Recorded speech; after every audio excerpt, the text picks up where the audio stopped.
অনেকে অনেকে মনে মনে ভেবে রেখেছে যে আমরা বৃন্দাবনে যাব। কারা কারা বৃন্দাবনে গেছেন একটু হাত তুলুন দেখি। আসলে যারা বৃন্দাবনে গেছে তারা, আচ্ছা আপনি গেছেন, এক হাত নয় দু হাত তুলুন। তাহলে অনেকে বৃন্দাবনে গেছে, অনেকে মনে মনে ভেবেছে, কি ভেবেছে যে বৃন্দাবনে যাব, কিন্তু যেতে পারে না। কেন বলুন তো? যাবো ভেবেছে অথচ যেতে পারছে না। মায়া যে পিশাচিটা আছে না, যে মায়া, মায়া পিশাচি গলাতে এমন করে ধরে রেখেছে না, যেতে দিচ্ছে। জানি সবাইকে কৃপা করে না, কিন্তু তবুও যাদের ইচ্ছে আছে তারা চলে যান। দেখুন একটা সাধু ব্যক্তি ছিল, মানে গুরুদেব ছিল এক পরিবারের। সেই পরিবারের গুরু এসেছে আর বলছে শিষ্যকে কি চল রে এবার আমরা কাশী থেকে ঘুরে আসি। শিষ্য বলছে গুরুদেব এই তো বিবাহ হলো আমার, স্ত্রীর সাথে দীক্ষাই নিলাম, কিছুদিন যাক একটা সন্তান হোক তখন না হয়ে যাও। কি ওরে তখন তো বয়স হয়ে যাবে। এই না, বয়স হলে হোক। এইবার আরো একবার গুরুদেব এলো, ছেলে হলো, বড় হয়ে গেল ছেলে, কি ছেলে তো হলো এবার চলো। বলছে না, এইবার এই তো ছেলে একটু বড় হলো, এবার স্কুলে অ্যাডমিশন দেবো। স্কুলে অ্যাডমিশন হয়ে গেল, ছেলে পড়তে পড়তে প্রায় অনেকটা বড় হয়ে গেল। আবার গুরুদেব এলো, এইবার চলো। কি না, এবার ছেলের বিয়ে দেবো তারপর যাও। ব্যাস ছেলের বিয়ে দিল, তারপর আবার গুরুদেব এলো, এইবার চলো। কি ছেলে বিয়ে হলো, এই কিছুদিন পরই বৌমার একটা সন্তান আসবে, তারপরে যাবো, সন্তান হয়ে যাবে। বেশ সন্তান হলো, তারপর গুরুদেব এলো, এইবার চলো। এইবার প্রায় বুড়ো হয়ে গেল ভক্ত, গুরুদেবও বুড়ো হয়ে গেল আর ভক্তরও বয়স। এইবার যখন গুরুদেব বলছে চলো শিষ্য এইবার অন্তত কাশী ধাম থেকে ঘুরে আসি, এবার কি হলো শুনুন। কাশীতে কাশীতে কাশীতে কাশীতে কাশীতে কাশীতে গেল নিতাই গৌর হরি। কাশীতে কাশীতে কাশীতে কাশীতে কাশীতে কাশীতে গেল।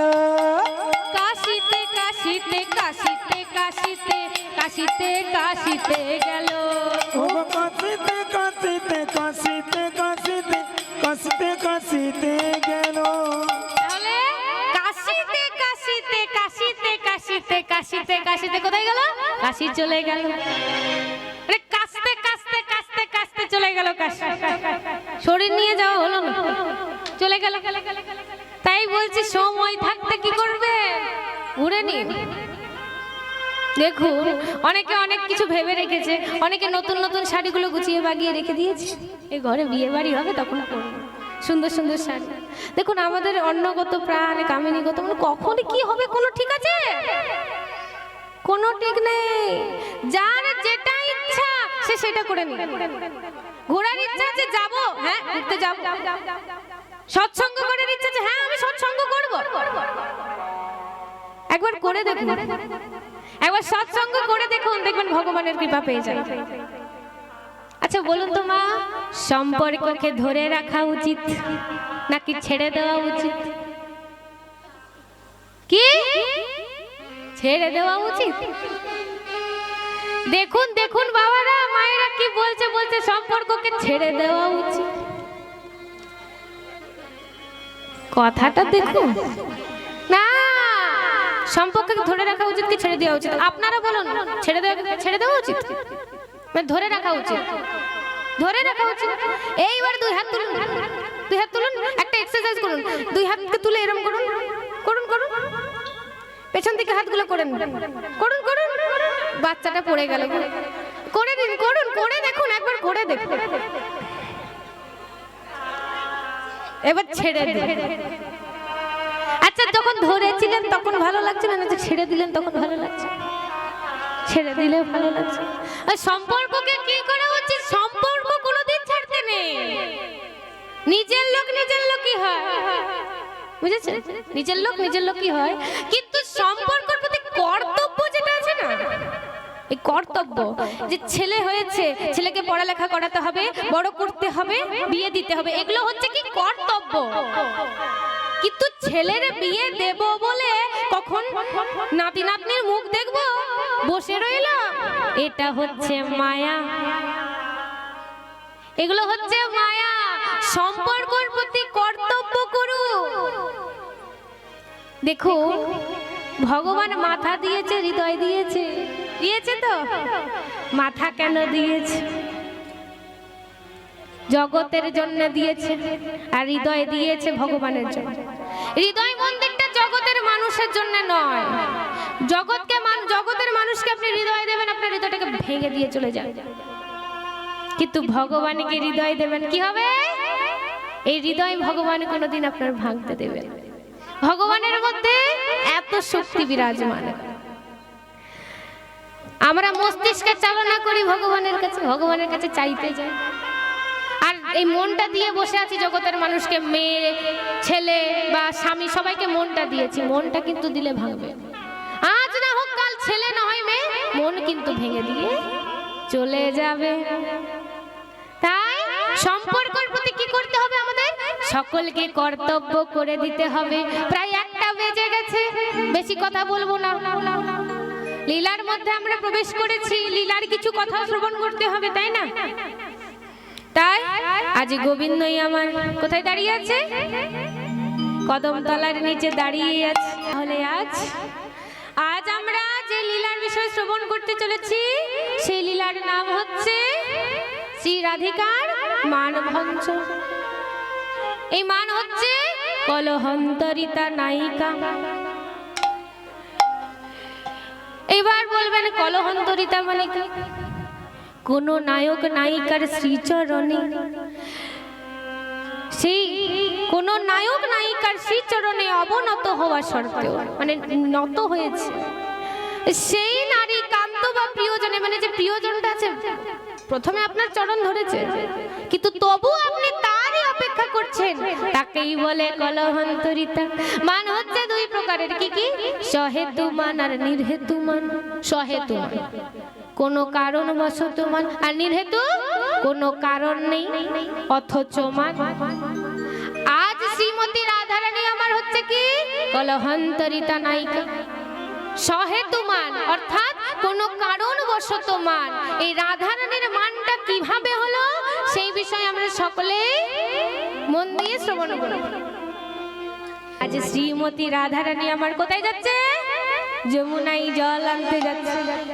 রাধারানীর সঙ্গে অষ্টসখী রয়েছে আর কুটিলাও আছে। রাধারানীর অষ্টসখীর নাম কি কি গো? ললিতা, বিশাখা, সুচিত্রা, চম্পকলতিকা, ইন্দুরেখা, তুঙ্গবিদ্যা, রঙ্গদেবী আর সুদেব। এরা হচ্ছে রাধারানীর অষ্টসখী। আর কুটিলা কে গো? কে? ননদী।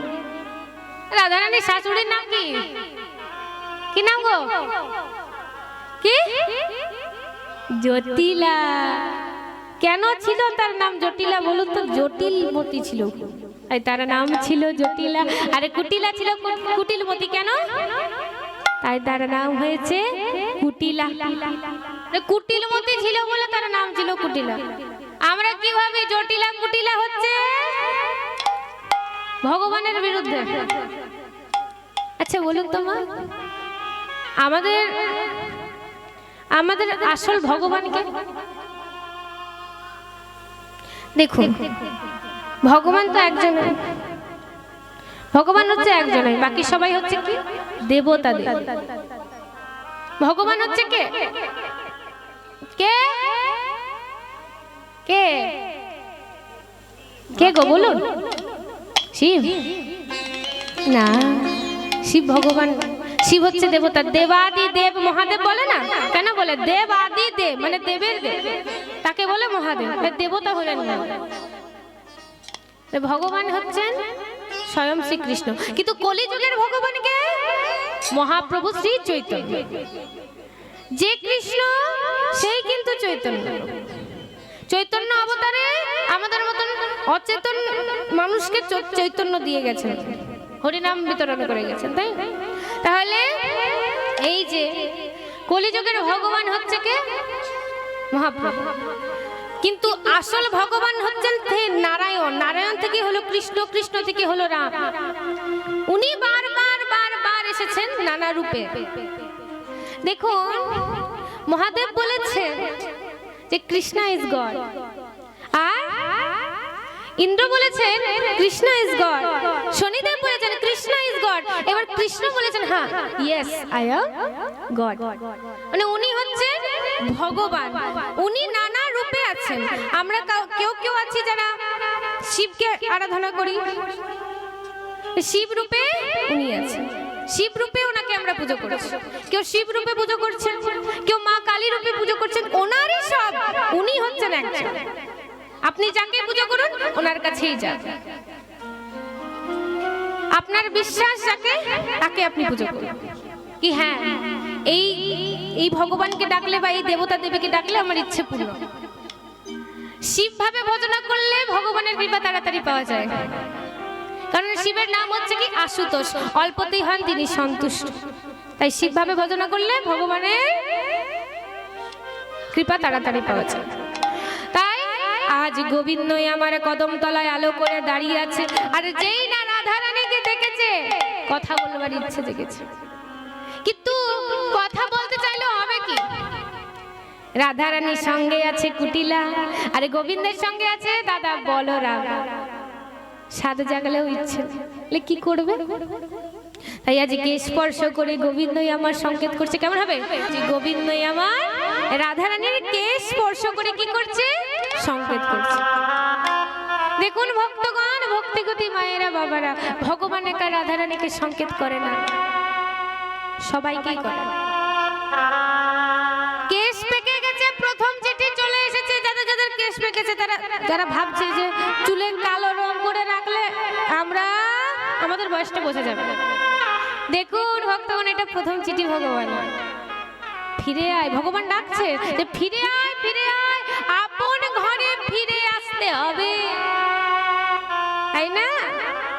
তাহলে চুল পেকে গেছে, দেখবেন এখনকার যুগে কি হয়েছে বলুন তো, বিয়ের সময় দেখবেন কি করে না, সেই কি বলে না, সেই 10,000 টাকার সেই ব্রাইডাল মেকআপ গুলো হয় না, কি মেকআপ করে বাবারে, মানে যতগুলো আপনার ঘরে যে পেন্ট গুলো আছে না সব পেন্ট গুলো মুখে করে চুল মেখে নেয়, মানে পরের দিনে যদি আপনি বউটিকে দেখেন চিনতে পারবেন, পারবেন? হ্যাঁ চিনতে পারবেন, একে একটু অন্যরকম লাগছে, আজ একটু অন্যরকম লাগছে না,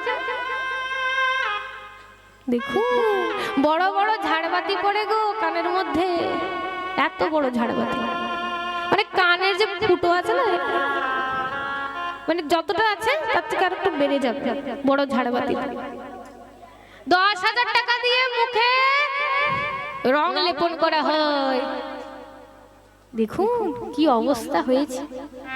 আচ্ছা বলুন তো, এরকম করলে আমাদের যুগটা আজ আজ এখন হয়েছে 10,000 টাকা, কিছুদিন পর হবে 1 লাখ, তারপরে হবে 10 লাখ, মানে বুঝতে পারছেন 10 লাখের মেকআপ কেমন হবে, না মুখটা পুরোপুরি, মানে যে মুখটা আছে না আসল মুখটা, যে চামড়াগুলো আছে না এই চামড়াগুলোই পাল্টে যায়, কি যন্ত্রণা।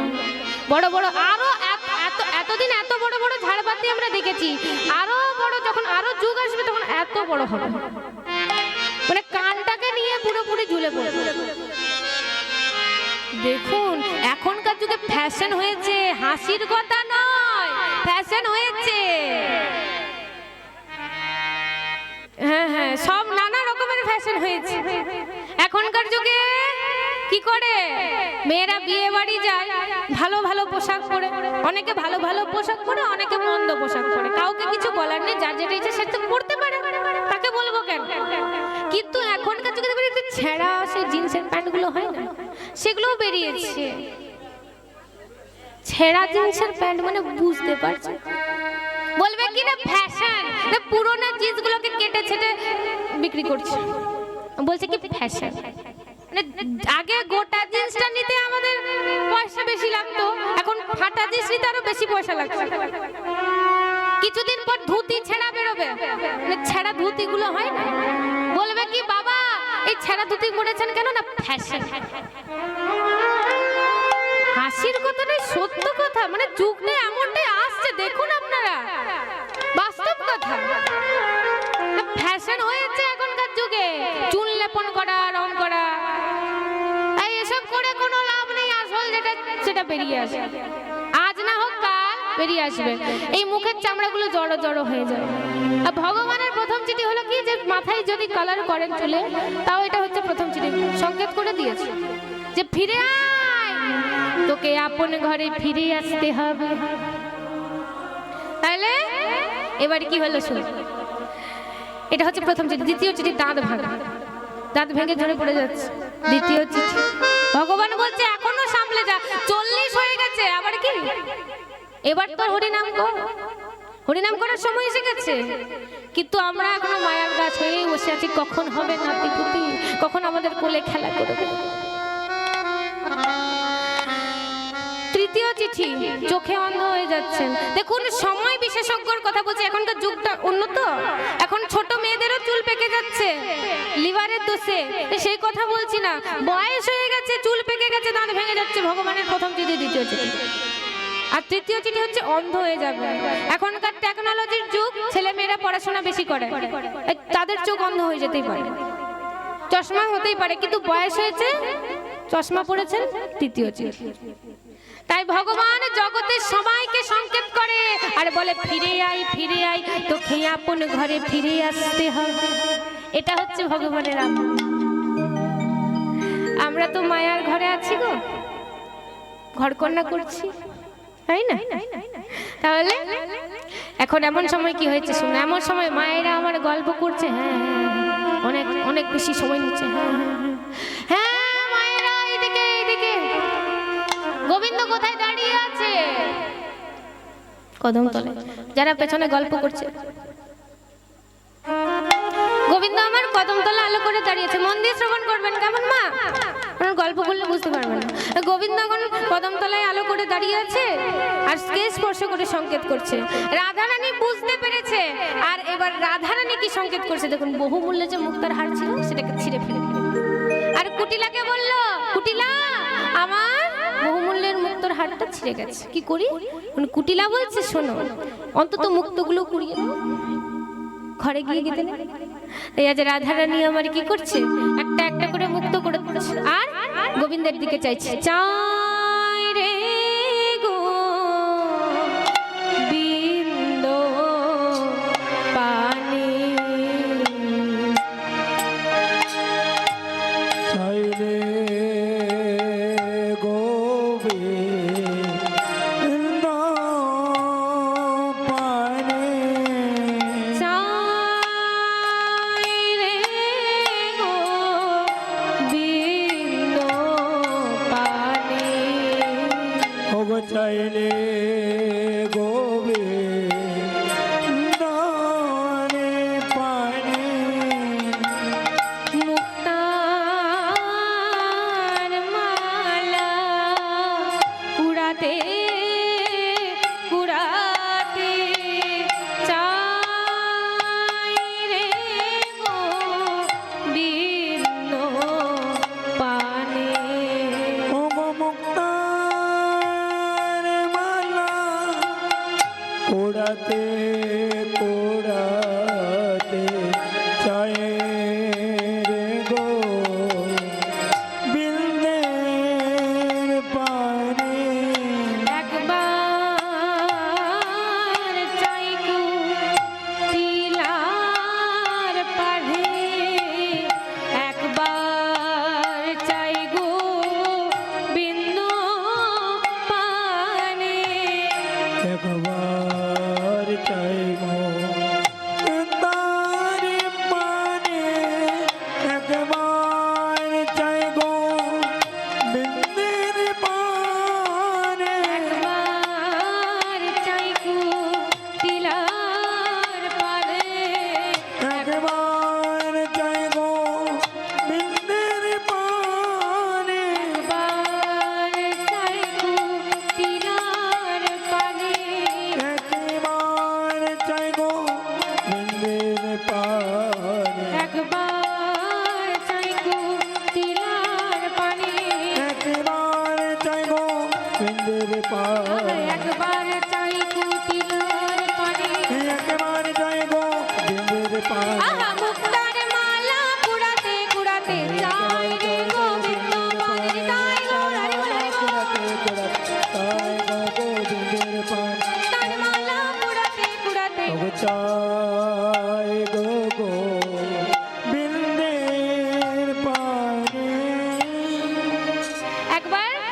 রাধারানী যেই না মুক্ত করেছে একবার গোবিন্দের দিকে চাইছে, একবার রাধারানী কুটিলার দিকে চাইছে। তাই এমন সময় কি হয়েছে, এমন সময় রাধারানী কি সংকেত করছে গোবিন্দকে, গোবিন্দ আমিও তোমার জন্য মালা গেঁথে রাখবো। এবার রাধারানী আমার কি করেছে, চলে যাচ্ছে কোথায়, সখীদেরকে সঙ্গে করে নিয়ে নিজের ঘরে। গোধন চালাইয়া শিশু গণ লইয়া করিল গমন ব্রজে, গোধন চালাইয়া শিশুগণ লইয়া চলিল গমন জলে, গোধন চালাইয়া শিশু গণ লইয়া করিল গমন ব্রজে, গোধন চালাইয়া শিশুগণ লইয়া করিল গমন ব্রজে, নিরভরি কুম্ভে সখী গণ সঙ্গে, নিরভরে কুম্ভে সখী গণ সঙ্গে, নিরভরি কুম্ভে সখী গণ সঙ্গে, নিরভরে কুম্ভে সখী গণ সঙ্গে, রাই আইলো গৃহ মাঝে, রাই আইলো গৃহ মাঝে, নিরভরে কুম্ভে সখী গণ সঙ্গে, রাই এলো নিজে গৃহে, রাই এলো গৃহ গৃহে, গৃহ মাঝে ফিরে এলো, গৃহ মাঝে ফিরে এলো, গৃহ মাঝে ফিরে এলো, গৃহ মাঝে ফিরে এলো, পূর্ণ কুম্ভ জল ভরে গৃহ মাঝে ফিরে এলো, পূর্ণ কুম্ভ জল ভরে গৃহ মাঝে ফিরে এলো। আজ রাধারানী আমার যমুনা থেকে জল নিয়ে এলেন কোথায়, ঘরে, আর গোবিন্দর সঙ্গে কথা বলে এলেন, সংকেতে। তাই আজ গোবিন্দই আমার সংকেত করেছে রাধারানী। আজ রাধারানী আমার সখীদেরকে জিজ্ঞেস করছে, সখীগণ আজ গোবিন্দই আমায় সংকেত করেছে। কি বলেছে জানিস, বলেছে যে কিশোর কুঞ্জ সাজাতে হবে। এবার সখীরা বলছে, সত্যি কি তোকে কেশর কুঞ্জ সাজাতে বলেছে? যখন তোর মাথায় হাত রেখেছিল গোবিন্দ কোথায় রেখেছিল, মাঝে না ধারে? যে মাঝে। ঠিক কথা, তাহলে রাধা, রাধে তুই ঠিক ধরেছিস, তুই ঠিক ধরেছিস, তোকে কেশর কুঞ্জ সাজাতে বলেছে। তাই দেখুন মায়েরা, কিছুদিন পর কি আসছে, হোলি আসছে। হোলি খেলা হয়, হ্যাঁ হোলি খেলা হয় না, হয় বসন্তের সময় হোলি, কত ভালো লাগে বলুন তো। আচ্ছা এই হোলির আগের দিন দেখবেন হোলিকা দহন করা হয়, হোলিকা জ্বালানো হয়। এই হোলিকা কি, হ্যাঁ এই হোলিকা কে, ভালো করে আমরা শ্রবণ করব, কে এই হোলিকা। আর হোলির দিন সর্বপ্রথম কাকে হোলি দিতে হয়, আবির কাকে দিতে হয়? সর্বপ্রথম ভগবানের চরণে আবির দিতে হয়, তারপরে আমাদের খেলা উচিত। কিন্তু মানে দেখুন এখনকার যুগে ডিজিটাল যুগ, এখনকার যুগে ছেলে মেয়েরা স্কুলে কলেজে হোলি খেলেই নিচ্ছে, ভগবানের চরণে তারা দেয় না, তারা নিজেরা হোলি খেলতে শুরু করে। কিন্তু সর্বপ্রথম সবাইকে, সনাতনীদেরকে সবাইকে, ছোট থেকে বড় পর্যন্ত সবাইকে জ্ঞান রাখা উচিত যে সর্বপ্রথম আমাদেরকে ভগবানের চরণেই আবির দিতে হবে। এবার আমরা জানবো যে কেন হোলিকা দহন করা হয় হোলির আগে, কিসের জন্য। আপনাদের এখানে হোলি কবে, কাল না পরশু? পরশু, তো পরশু হোলি, কালকে নিশ্চয়ই হোলিকা দহন হবে, হবে না? কিছু কিছু জায়গায় হয়ে থাকে, কিছু কিছু জায়গায় হয়। যে জায়গায় হয়, কেন হয়? কারণ হোলিকার সঙ্গে যে অশুভ শক্তিগুলো আছে না, সেই অশুভ শক্তিকেও বিদায় দেওয়া হয়। দেখবেন ঘরে যত পুরনো জিনিস আছে ফটকা দিয়ে আর সব পুরনো জিনিস দিয়ে হোলিকাকে দহন করা। হোলিকাকে দেখুন, যখন হিরণ্যকশ্যপু ছিল একজন অসুর, ছিল তো একজন অসুর ছিল, কিন্তু তার একটা ছেলে ছিল, নাম ছিল কি, ভক্ত প্রহ্লাদ। সে প্রহ্লাদ কার ভক্ত ছিল? বিষ্ণু ভক্ত ছিল, ছিল তো। প্রহ্লাদ হচ্ছে বিষ্ণু ভক্ত, যেমনই হোক সে তো অসুর, অসুরের ছেলে। অসুরের মনে তো ভাবনা হবে যে আমার পুত্র হওয়া শর্ত সে বিষ্ণুর নাম নিচ্ছে, বারবার কৃষ্ণ নাম নিচ্ছে, বারবার ভগবান বিষ্ণুকে আরাধনা করছে, ডাকছে, আমাকে ডাকে। সেই জন্য হিরণ্যকশ্যপু নিজের পুত্রকে মারার জন্য কত কত কর্ম করেছে জানেন? নানা রকম ভাবে নিজের পুত্রকে মারতে চেয়েছে, কিন্তু ভগবান বিষ্ণু প্রত্যেকবার নিজের ভক্তকে রক্ষা করে গেছে। কিন্তু এমন সময় হঠাৎ একদিন হিরণ্যকশ্যপুর একটা বোন এলো, বোনের নাম হচ্ছে কি হোলিকা। এই যে হোলিকা ছিল না, হোলিকা ছিল একজন, কে কে ছিল গো? হোলিকা অসুর ছিল, ছিল না? অসুরের বোন অসুরই তো হয়। দেখুন কথাটা সত্য কথা, যে অসুরের বোন অসুরই হবে, ঠিক তেমন কিছু কিছু জিনিস আছে যেগুলো মিলে যায়। সৎসঙ্গ করলে মানুষ আপনাকে সৎ বলবে, অসৎসঙ্গ করবেন আপনাকে মানুষ অসৎ বলে দেবে। কথাটা সত্য। আপনি একটা খুনির সঙ্গে ওঠা বসা করুন, আপনাকে বলবে, আপনি যখন ঘরে আসবেন বলে কি রে খুন করে এলে। যে জুয়া খেলে, যারা জুয়া খেলে তাদের সাথে যদি আপনি ওঠা বসা করেন তাহলে কি বলবে, এই তো জুয়া খেলে এলে, পাপ করে এলে। জুয়া খেলা হচ্ছে মহাপাপ, তাই না? আর আপনি যদি একটা সৎ মানুষের সাথে ওঠা বসা করেন, হরিনাম করেন, সবাই বলে কি রে হরিনাম করে এলি তো, আমাকেও নিয়ে যাবে, তাই না? তাই এখন এমন সময় আজ হয়েছে কি, এই যে হোলিকা আছে না, এই হোলিকাকে হিরণ্যকশ্যপু সবকিছু বলে দিল যে কোনোভাবে প্রহ্লাদকে বধ করতে পারছি না, কিছু করে হোক প্রহ্লাদকে বধ করতে। কি করে মারবো প্রহ্লাদকে? ভাবুন কেমন পিতা নিজের পুত্রকে মারতে চাইছে। তাই তাই এখন কি হয়েছে, এখন হোলিকা প্রহ্লাদকে বলছে, প্রহ্লাদ চলো আজ তোমায় একটু ভ্রমণ করতে নিয়ে যাই। প্রহ্লাদকে ভ্রমণ করতে নিয়ে এসে দেখুন হোলিকা যে ছিল তার বরদান ছিল যে সে কোনোদিনও আগুনে পুড়ে মরে যাবে, আগুনে পুড়ে মরবে না। তাই একদিন চিতার উপরে নিয়ে প্রহ্লাদকে কোলে করে নিয়ে বসলো কে, হোলিকা। যখন চিতার মধ্যে আগুন লাগলো, ভাবুন ভগবানের কেমন লীলা, যখন চিতার মধ্যে আগুন লাগলো সঙ্গে সঙ্গ যে হোলিকার বরদান ছিল যে কোনোদিন আগুনে পুড়বে না, সে পুড়ে গেল, পুড়ে ছাই। কিন্তু প্রহ্লাদের কিচ্ছু হলো না। এতে কি বোঝা যায়, ভক্তের মধ্যে যদি ভক্তি অটুট থাকে ভগবান কোনোদিনও সেই ভক্তের ক্ষতি হতে দেয় না। কিন্তু ভক্তিটাও তো অটুট রাখতে হবে, বিশ্বাস রাখতে হবে, বিশ্বাস রেখে ভগবানকে ডাকতে হবে, তাই তাই এই জন্যই হোলিকা দাহন করা হয়। যখন থেকে হোলিকা দাহন একদিনও বড়, আজ গোবিন্দ কদমতলায় দাঁড়িয়ে আছে, আর এইদিকে রাধা রানী আমার চলে যাচ্ছে কোথায় গো, যমুনাই জল আনতে। বৃষভানু সুতে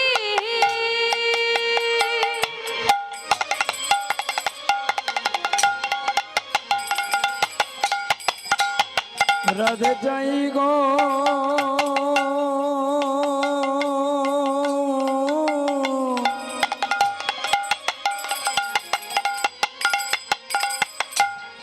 রাধে আমার জাঙ্গা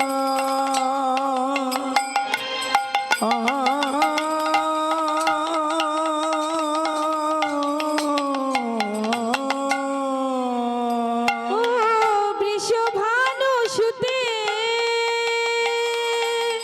সখী গুণ সাথে যাইতে যমুনা জলে গো, যাইতে যমুনা জলে। ও গোবিন্দ সাথে জন সাথে যাইছে যমুনার জলে গো, যাইছে যমুনার জলে, যাইতে যমুনা জলে, যাইতে যমুনা জলে। ওগো যাইতে যমুনার জলে, যাইতে যমুনার জলে।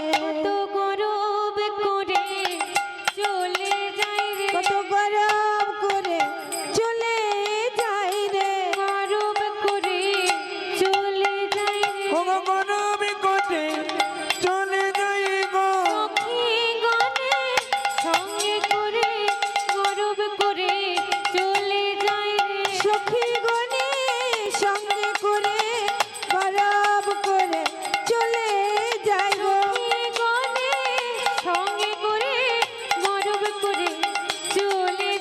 গো সখী গণ সঙ্গে করে মরম করে চলে যায় গো কেশু পরশিয়া